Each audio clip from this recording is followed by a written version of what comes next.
आप देख रहे हैं जनादेश न्यूज और आपके साथ मैं हूं ममता सिंह। तो चलिए शुरुआत करते हैं आज की कुछ खास बड़ी खबरों से। सेना में अग्निपथ योजना सरकार से वापस लेने के मकसद से रालोर के युवा और राष्ट्रीय अध्यक्ष जयंत चौधरी ने पश्चिमी यूपी के 11 जिलों में युवा पंचायत करके मुहिम छेड़ दी है। बिजनौर में पहुंचे जयंत चौधरी का नौजवान युवक ने गर्मजोशी के साथ स्वागत करते हुए पुशअप लगाए। साथ मंच पर मीडिया से मुखातिब होते हुए जयंत ने कहा, सरकार हर घर में एक को नौकरी देने की बात कहे, लोग गुमराही की तरफ ढकेल रही है। रालोद के राष्ट्रीय अध्यक्ष जयंत चौधरी ने सेना में अग्निपथ योजना में व्यापक बेरोजगारी को लेकर युवा पंचायत का ऐलान करते हुए 28 जून से 16 जुलाई तक पश्चिमी यूपी के 11 जिलों में युवा पंचायत की जयंत चौधरी ने शुरुआती की है। बिजनौर में आज देश से पहुंचे जयंत चौधरी का युवाओं का रालोद के कार्यकर्ताओं ने स्वागत किया।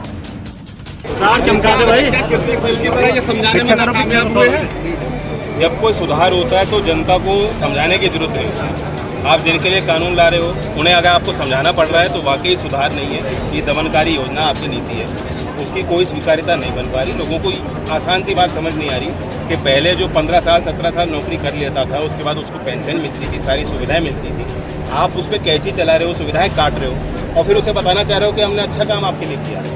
तो जितने पूर्व सैनिक हैं, बड़े अधिकारी रह चुके हैं, जिनको अनुभव है, जिनको मालूम है कि 6 महीने की ट्रेनिंग पर्याप्त नहीं होती अग्निवीर के लिए, फौज के लिए, वो सब इसका विरोध कर रहे हैं। चुनाव से पहले बीजेपी ने अपने घोषणा पत्र में कहा था कि बेरोजगारों को नौकरी देना, इसमें आपका क्या कहना है? चुनावी अपने मैनिफेस्टो में सरकार ने ये भी दावा किया बीजेपी ने कि हमने 3 करोड़ को रोजगार और स्वरोजगार दे दिया और अब वही आंकड़ा 5 करोड़ का बता रहे हैं। तो 3 करोड़ को दे चुके, 5 करोड़ को देने वाले प्रदेश की आबादी जो है 24-25 करोड़ की है। मतलब हर घर में इन्होंने 2-3 लोगों को तो नौकरी दे चुके हैं। तो ये तो झूठ का पुलिंदा है, सबको मालूम है। पूरी स्थिति है रोजगार को लेकर। अगर बुरे हालात नहीं होते तो आपने देखा कि ग्रुप डी ग्रुप सी की नौकरियां निकलती हैं, बड़े बड़े पढ़े लिखे लोग आवेदन करते हैं, पोस्ट 10 होती हैं और आवेदन करने वाले हजारों में होते हैं। ऐसा क्यों? अच्छा, माफियाओं को बुलडोजर चल रहा है, क्या इससे आप नैतिकता रखते हैं कि ये गलत है? नहीं, कोई माफियाओं में बुलडोजर नहीं चल रहा। आज बावड़ी गांव के एक परिवार से मैं मिल के आ रहा हूं, जो एक वृद्ध किसान 94 साल की उनकी उम्र थी, उनको हार्ट अटैक से उनकी डेथ होगी और उनकी मृत्यु होने के बाद भी कार्रवाई नहीं रुकी।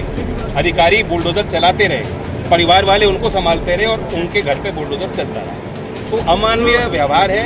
सरकार को कानून के तहत चलना चाहिए, संविधान के तहत चलना चाहिए। सुप्रीम कोर्ट ने भी इनको लताड़ा है, लेकिन ये अभी भी बात नहीं आ रही। अच्छा, जैन जी, अगर ये अग्निपथ योजना को वापस नहीं देती है सेंट्रल गवर्नमेंट, तो क्या किसान आंदोलन की तरह ये चलेगा आंदोलन? देखिए, आंदोलन मुद्दों पे होता है, ये एक बहुत बड़ा मुद्दा है। इस मुद्दे पे जनता ही तय करेगी कि अगला पड़ाव क्या हो।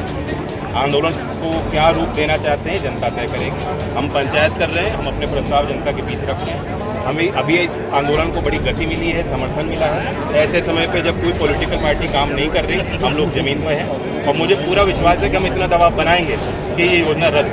जयंत जी, बीजेपी और सरकार के लोग कह रहे हैं कि हमारी जो सरकार है वो किसान हितैषी सरकार है, तो क्या आपको लगता है कि बिल्कुल आय दुगनी हो गई और 15-15 लाख सबके खाते में आ गए और 14 दिन में गन्ने का भुगतान हो गया और किसी किसान के उत्तर प्रदेश में बिजली का बिल नहीं आ रहा। इन चारों पॉइंट पे आप तहकीकात कर लो कितनी सच्चाई, दूध का दूध पानी का पानी। गठबंधन का है आप? उनके कार्य करने का तरीका वो समय समय पे सबूबे छोड़ के देखते हैं, प्रयोग करके देखते हैं कितना विरोध होता है, कहां तक मैं जा सकता हूं। दूसरी उनकी आदत है कि जो उनका जीवन भर जिसने उनका सहयोग किया है, जब मौका मिलता है सबसे पहले बर्फ पे उन्हीं को लगाते हैं, सबसे पहले उन्हीं का इलाज करते हैं। आर्मी के जितने लोग थे फोन कर करके कहते थे मोदी जी का सवाल है, वोट वहीं देनी, बताओ करते थे कि नहीं? उनकी भावना उनको लग रहा था ना जाने क्या होगा। आज का सम्मान मिल रहा है। मैं पूछना चाहता हूं, जो एक सर्विसमैन बैठे हैं, जब आपने सर्विस फौज ज्वाइन करी थी, ये सोच के तो नहीं करी थी कि हमें तनख्वाह कितनी मिलेगी, नहीं करी थी। ये आपको पता नहीं होगा। जब फौज के लिए आप गए, दौड़ लगाई, भर्ती हुई, आपको पता था कितनी तनख्वाह मिलेगी? नहीं, तनख्वाह के लिए नहीं गए।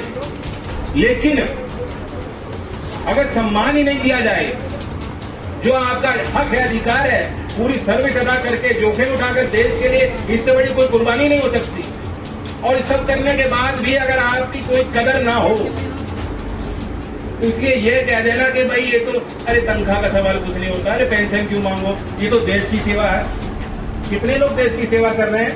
कौन लोग कर रहे हैं? कोई लोग कर रहे हैं जो खेती के किसान के परिवार के गांवों के इस परिपेक्ष में जो पले बड़े हैं, कोई लोग कर रहे हैं। और हम तनख्वाह नहीं मांग रहे, पेंशन की बात हम कर रहे हैं कि हाँ पेंशन मिलनी चाहिए, लेकिन फिर भी लड़ेंगे, फिर भी जाएंगे, सेना में भर्ती होंगे।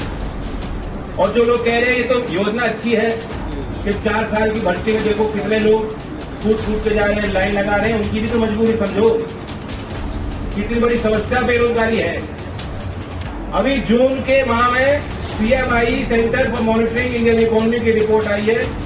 भारत में बेरोजगारी का दर पिछले महीने 7.1 था, इस महीने बढ़ के 7.8% हो गया। और ये आंकड़े पूरी तस्वीर नहीं बताते, अलग अलग है इसमें दावे। अंतर्राष्ट्रीय श्रम संगठन ILO, इंटरनेशनल लेबर ऑर्गेनाइजेशन ने कहा है कि देश में भारत में 20 करोड़ 70 लाख लोग बेरोजगार हैं। 20 करोड़ का सवाल आ गया। 5, 6, 7% की कहानी नहीं है। कौशिक बसु हैं, वो वर्ल्ड बैंक के चीफ इकोनॉमिस्ट रह चुके हैं। वो कहते हैं कि हमारे देश के जितनी युवा आबादी है उसमें 24% बेरोजगार हैं। और हम और आप जानते हो, जाके देख लो अपने गांव में क्या हालत है। जो लोग सरकारी नौकरी,